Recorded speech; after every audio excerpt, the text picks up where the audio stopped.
this episode, we zoom in on a simple but high-impact truth. Most serious cloud incidents get dramatically worse once an attacker gains administrative access. Administrative compromise is not just about someone logging in. It is about someone gaining the ability to change configurations, grant themselves more permissions, disable monitoring, and reshape the environment to hide their activity. Because that power is so high, reducing admin compromise risk is one of the best places to invest your security attention. Strong authentication is a big part of that, but authentication alone is not enough, because attackers often steal credentials that are technically valid. That is where access constraints come in, meaning additional conditions that must be met before administrative actions are allowed, such as device requirements, network scope, session limits, and approval patterns. The goal for beginners is to learn how authentication and constraints work together to make it hard for attackers to reuse stolen credentials and hard for compromised accounts to cause wide damage. If you can explain why admin access needs both strong proof of identity and tight boundaries around how that identity can be used, you will be thinking like a defender. Before we continue, a quick note. This audio course is a companion to our course companion books. The first book is about the exam and provides detailed information on how to pass it best. The second book is a Kindle-only ebook that contains 1,000 flashcards that can be used on your mobile device or Kindle. Check them both out at cyber.author.me in the Bare Metal Study Guide series. Start by understanding what makes administrative authentication different from normal user authentication. For everyday work, a compromise might expose one mailbox or one workstation, which is still serious, but it is often containable. For administrative work, a compromise can affect the entire environment because admins can create new identities, change permissions, and open network exposure. That means the attacker does not have to break many things. They only have to break the right thing once. Strong authentication for admin access is about reducing the chance that an attacker can successfully pretend to be an administrator, even if they know an admin's password. It also aims to reduce the chance that an administrator accidentally authorizes an attacker through phishing or fatigue. Strong authentication typically relies on more than one factor, meaning more than one kind of proof, such as something you know and something you have. For beginners, it is enough to see that passwords alone are weak because they can be guessed, stolen, reused, and tricked out of people. Admin access should assume attackers will try all of those methods. However, strong authentication must be paired with access constraints because attackers can still succeed through methods that bypass the password entirely. If an attacker steals a session token, tricks an admin into approving a login, compromises an admin device, or uses an already logged-in browser session, they may not need to type the password again. This is why constraints matter, because constraints reduce the value of stolen credentials and stolen sessions. Constraints can include requiring access to come from a trusted network, requiring a managed device posture, limiting administrative actions to a small set of hardened workstations, and restricting the times or contexts in which admin access is allowed. Think of constraints as a second ring of defense around the identity, where the identity must be real and the context must be acceptable. Beginners sometimes assume that if multi-factor authentication exists, the problem is solved. But attackers often target the moments when authentication is weakest, such as when people approve prompts without thinking or when sessions persist. Constraints help you reduce those weak moments. A particularly important constraint is to separate authentication for login from authorization for privileged actions, because being signed in does not necessarily mean you should be able to do everything. A safer design is one where a user can be authenticated as themselves, but administrative privileges are granted only when needed, for a limited time, and within a narrow scope. This reduces the time window in which stolen access can be used for privileged actions. It also reduces the chance that everyday browsing on an admin account becomes a pathway to compromise, because privileges are not always active. Even if you do not name specific technologies, the concept is clear. Privilege should be elevated deliberately, not always present. This also supports monitoring because elevation events are meaningful and can be logged and reviewed with high sensitivity. For beginners, it is helpful to think of admin privileges as a special mode that should be activated with caution, not as a permanent identity state. Another key idea is to reduce credential reuse and reduce shared access, because both make authentication weaker in practice. If administrators share accounts, then you lose accountability and you increase the chance that credentials leak widely. If administrators reuse passwords across systems, then a compromise in one place can become a compromise everywhere. If administrators store credentials insecurely or use them on unmanaged devices, then phishing and malware become more effective.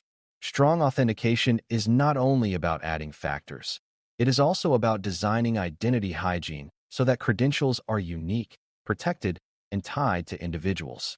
Access constraints help reinforce this by limiting where admin credentials can be used, so that even if someone tries to log in from an unknown device or a risky network, the attempt is blocked or challenged.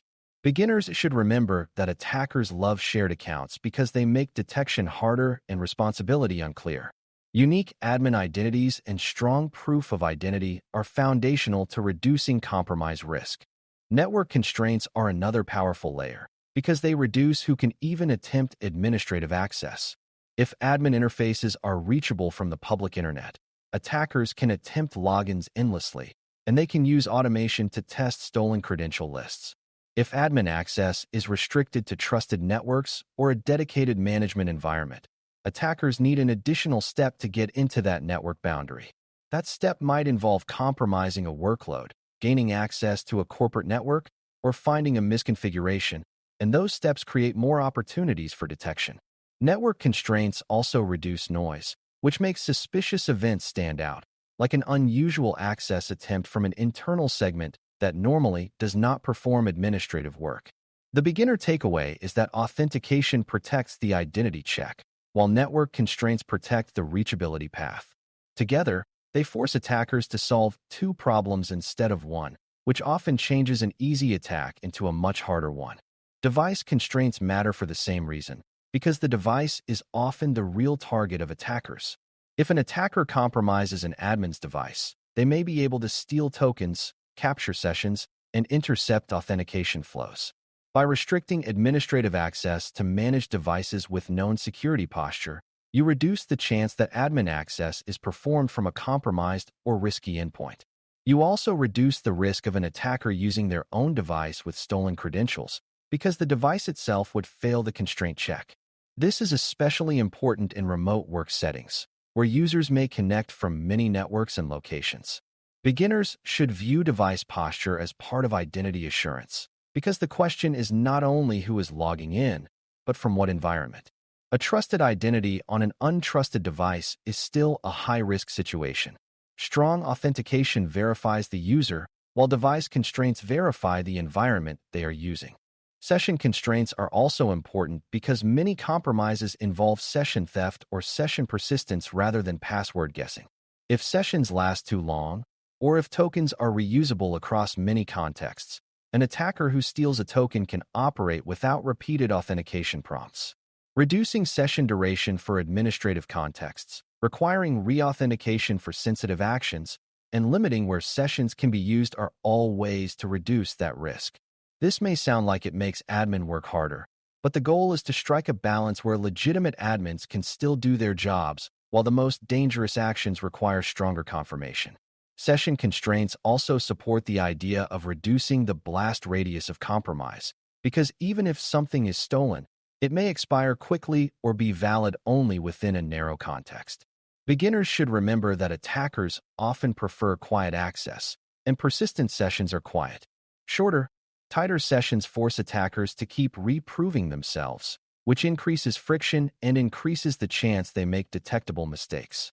Behavioral constraints, meaning monitoring-based constraints, add another layer by watching for unusual patterns and reacting quickly.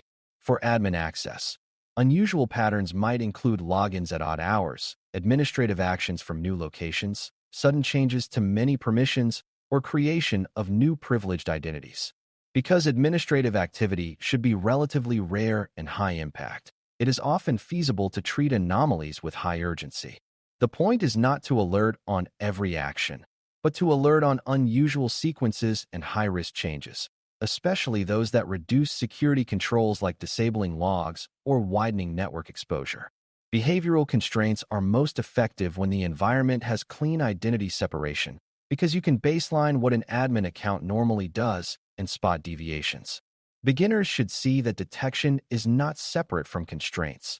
Detection can be used to constrain access by triggering additional checks or by prompting review when risk rises. When you design for monitoring, you make admin misuse harder to hide. Finally, a resilient approach recognizes that even the best authentication and constraints can be bypassed in emergencies, and that is why you need controlled emergency access patterns.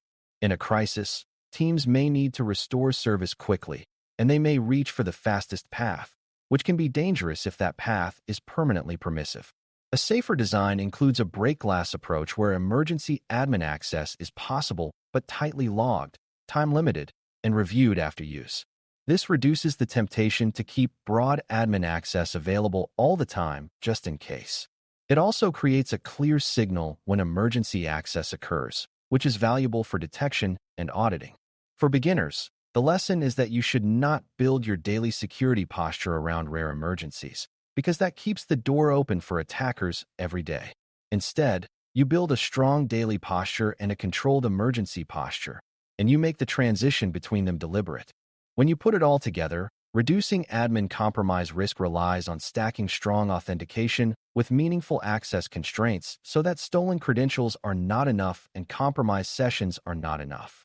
Strong authentication raises the bar for initial impersonation, while constraints restrict the context in which admin access can be used, such as trusted networks, managed devices, limited sessions, and deliberate privilege elevation. Identity hygiene, like unique admin accounts and reduced credential reuse, supports accountability and limits spread. Network scoping and device posture reduce reachability and reduce the chance that attackers can operate from outside your controlled environment. Session controls and reauthentication reduce the value of token theft, and monitoring-based constraints help you catch abnormal patterns early. Finally, controlled emergency access prevents convenience-driven permanent exposure. The practical outcome is an admin access design that remains usable for operations, but is far less forgiving to attackers, which is exactly what you want in cloud environments where the cost of privileged compromise is so high. Thanks for listening. For more audio courses, daily newsletters, and more, please visit baremetalcyber.com.